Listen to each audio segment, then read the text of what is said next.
तो आप लोगों को पता है कि नहीं, साउथ में लंच में, स्कूल में लंच में चावल ले जाना, ऐसा तो बोला जाता है कंपलसरी है, बट मैं कभी कभी चावल देती हूँ, कभी पराठे कभी पूरी। लेकिन हम लोग के बचपन में चावल ले जाना अलाउ ही नहीं रहता था स्कूल में, ऐसा मतलब हम लोग नहीं ले आते थे। लेकिन यहाँ साउथ में है कि आपको चावल ले जा सकते हैं या ले जाना चाहिए। या फिर अगर कंटिन्यू आप रोटी पूरी ले जाते हो ना, तो आपकी मैम भी बोल देती है कि चावल भी लाया करो, क्योंकि यहाँ पर चावल को प्रेफरेंस रखा जाता है लंच में या डिनर में।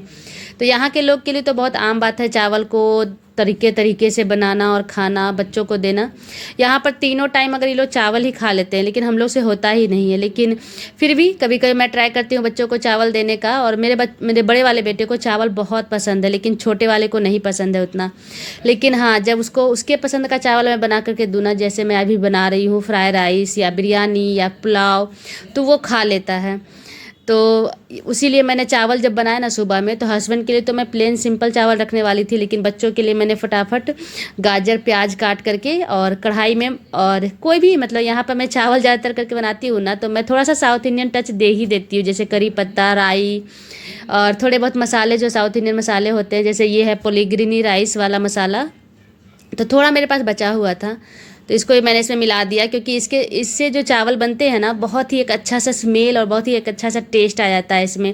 हल्का सा ये खट्टा होता है इसका मसाला, क्योंकि इसमें इमली पड़ी होती है, तो खाने में अच्छा लगता है। तो यहाँ पर मतलब मुझे दोनों बच्चों का लंच मैं बना रही थी, तो मैंने चावल बना लिए थे, गर्म गर्म ही चावल थे। तो मैंने जब मसाले को अच्छे से भून लिया, और उसमें मैंने अगर मेरे पास सब्जी रहती है ज़्यादा, तो मैं जैसे मटर है तो वो भी डाल देती हूँ, लेकिन अभी तो फ़िलहाल गाजर ही था मेरे फ्रिज में, इसलिए मैंने अनियन, 2 बड़े बड़े अनियन और एक बड़ा गाजर को महीन महीन काट करके इसमें मिलाया है, ताकि बच्चों को थोड़ी बहुत न्यूट्रिशंस इस तरह से भी मिल जाए।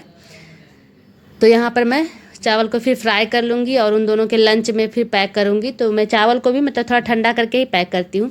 और इस तरह का जो चावल बनता है ना, मुझे बहुत पसंद है, क्योंकि पता नहीं, हो सकता है बच्चों को होता है ना, अपने पेरेंट्स का ही स्वाद पता चलता है। तो मुझे चावल ना फ्राई किए हुए चावल बचपन से ही पसंद है।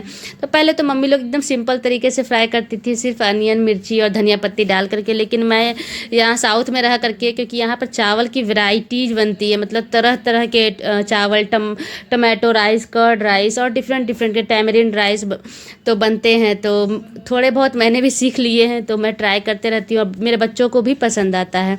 और आप लोग अगर साउथ में आओ ना, तो इस तरह के राइस ना आप रेस्टोरेंट में या ऐसे भी छोटे छोटे होटलों में भी आप खा सकते हैं, बहुत ही टेस्टी लगता है खाने में।